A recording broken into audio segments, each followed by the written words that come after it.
try this. Goedenavond. Good evening.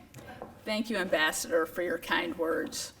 In addition to the Ambassador, I'd like to thank David Morgenstern of Heineken, the Holland on the Hill, members of the Dutch Congressional Caucus, and the Netherlands America Foundation.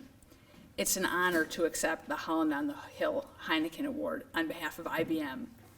It's also quite a privilege and a pleasure to be in here in person with you this evening, particularly with travel and in-person activities so constrained these days. I really appreciate everyone joining in person, and the Ambassador and his wife for hosting, so thank you so much for that. I promise the remainder of my remarks will be in English. We've exhausted my Dutch. Heineken, at least, I think I can pronounce, but I've had years of practice. As you've heard, Thomas Watson Sr., the founder of IBM, was also one of the early presidents of the Netherlands American Foundation, and IBM's connections to the Netherlands run long and deep. As you've heard, 2020 marks our 100th anniversary of doing business there and the 80th anniversary of our full-fledged subsidiary. But I'd note that our bonds with the Netherlands extend not only historically, but politically, culturally, and economically. We were honored to have a visit from His Majesty King William Alexander to IBM in Amsterdam last November, and our executive chairman, Ginny Rometty, has had the pleasure of meeting your Prime Minister many times in recent years. IBM greatly respects the Netherlands' leading role in the world. It's a torchbearer and a critical gateway to the rest of Europe. As a corporate lawyer, I particularly recognize and appreciate the outsized role that the Netherlands plays in global commerce. The Netherlands is a leading destination for U.S. investment abroad, and in fact, as I mentioned to some of you earlier this evening, personally, I chose Amsterdam as a site of my own first trip to Europe after assuming the role of IBM's General Counsel in 2015. Looking back, that visit included not only important business discussions with my local team and local clients, but we also found time for a memorable visit to the Rijksmuseum, to the Anne Frank House, and had a delightful dinner on the canals. Like so many of you, I'm sure, I'm very much looking forward to the day when we can travel like that once again. But why the Netherlands?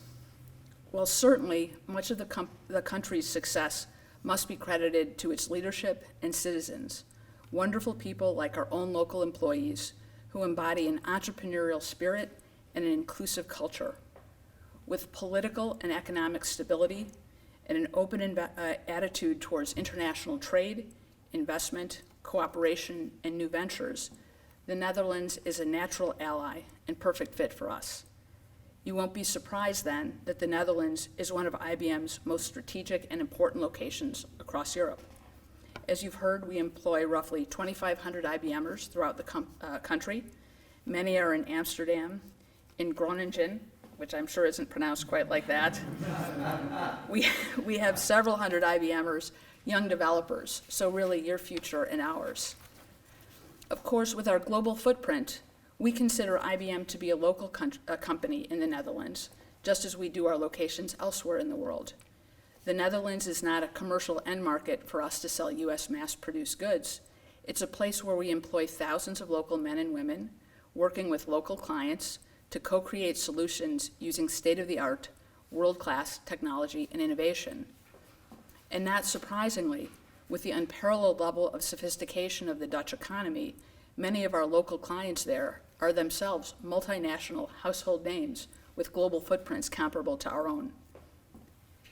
If I could share just a few instances of our work there, I'd start, and I know you didn't ask me to do this, but there's probably no better example than our role in the Netherlands than our partnership with Heineken, where we have hundreds of people working in nearly a dozen countries on myriad projects involving multiple technologies. If I could pick just one, I'd take an example from the area of environmental sustainability, which is understandably a major focus area around the world right now. IBM's technology is helping Heineken achieve sustainable crop sourcing to improve beer quality and output, a worthwhile goal on many different levels. We've done this by creating a state-of-the-art artificial intelligence model using satellite imagery, crop growth information, and weather data. In another example, we're working closely with our client, the Port of Rotterdam, to make Rotterdam the smartest port in the world.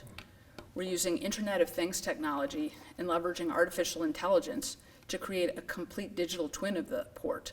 The twin mirrors all key data, tracking ship movements, infrastructure, weather, water depth data, and the like, all with incredible accuracy.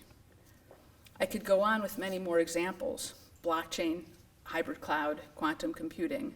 But in fairness, recognizing the hour, I know it's always a little dangerous to stand between a group and cocktails and dinner. So instead, in closing, I just choose to underscore again how honored I am to accept this wonderful award on behalf of IBM. It's very special to be able to recognize and celebrate with you today the warm and lasting relationship we have with the Netherlands. As I mentioned, we've been active there for 100 years, and we look forward to our next 100 years together. So thank you.